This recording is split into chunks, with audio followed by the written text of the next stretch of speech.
Alors je pense que la première des choses à retenir, c'est vraiment cette annonce-là sur les 109 milliards d'euros d'investissements privés qui vont être réalisés sur toute la filière française de l'intelligence artificielle.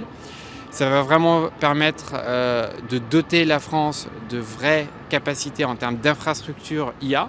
Je pense principalement à la puissance computationnelle par exemple, ou encore à l'augmentation des capacités de stockage des données, notamment via les data centers, voire les méga data centers qui vont être mis en place. Alors ce qui est intéressant aussi à noter, c'est que ce montant-là, il dépasse de loin tous les pronostics qui étaient émis par les sachants de la communauté IA en France. Et c'est vraiment une démonstration de l'attractivité et de la compétitivité française sur cette filière. Le caractère très opportun du timing du sommet, qui intervient 2 à 3 semaines après les annonces Stargate aux US, qui ont été faites en grande pompe, mais aussi après la percée de DeepSeek sur la composante IA générative en Chine, et qui est venue perturber de plein fouet le marché tech américain. Et donc il y a effectivement une effervescence aujourd'hui de l'actualité de l'intelligence artificielle, et le fait que ce sommet tombe en ce moment-là rappelle que la France rayonne sur ce sujet et reste très compétitif.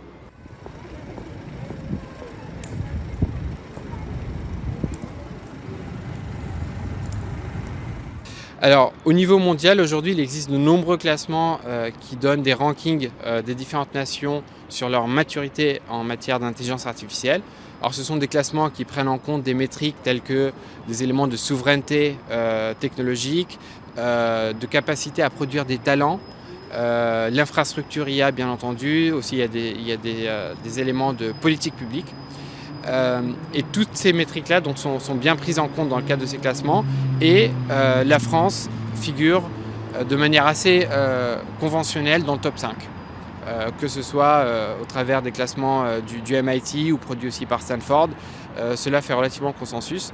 Ce qui fait encore plus consensus, bien entendu, c'est le positionnement des USA en première place, de la Chine en deuxième. Ensuite, sur les 3 positions restantes, ça va être principalement la France, Singapour et le Royaume-Uni. Alors globalement aujourd'hui, la France elle a un boulevard devant elle, notamment grâce au succès qui a été illustré en tout cas dans le cadre du sommet de l'action pour l'IA, et au regard de l'ambition qui a été affichée et décrochée aussi, notamment sur les 109 milliards d'euros d'investissement privé. Les futurs classements sur 2025 seront à observer avec grand intérêt. Les pronostics donnent vraiment la France sur une 3e position bien consolidée derrière la Chine et les USA.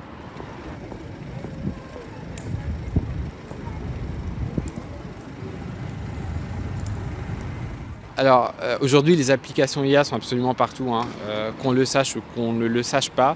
Notre smartphone est bourré d'applications qui sont motorisées par l'intelligence artificielle.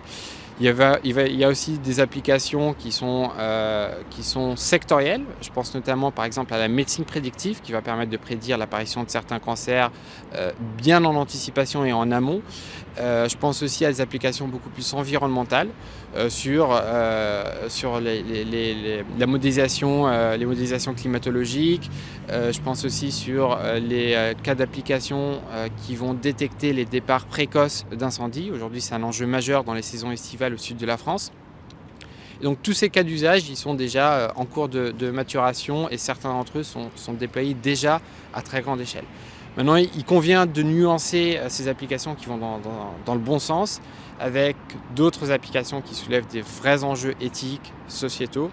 Je pense par exemple aux différents scandales qui ont éclaté concernant la manipulation de masse via notamment les réseaux sociaux qui utilisent beaucoup les IA de recommandation et qui ont une certaine tendance à cliver le débat politique et le débat public au sein de la société. Il peut y avoir encore des cas d'usage encore plus problématiques, notamment sur les applications militaires de l'IA. Aujourd'hui, certains conflits dans le monde sont désormais motorisés par des algorithmes d'intelligence artificielle. Et c'est pour ça qu'il convient vraiment de réguler très finement l'intelligence artificielle et d'arrêter d'opposer la régulation et la capacité d'innover. Les deux vont de pair.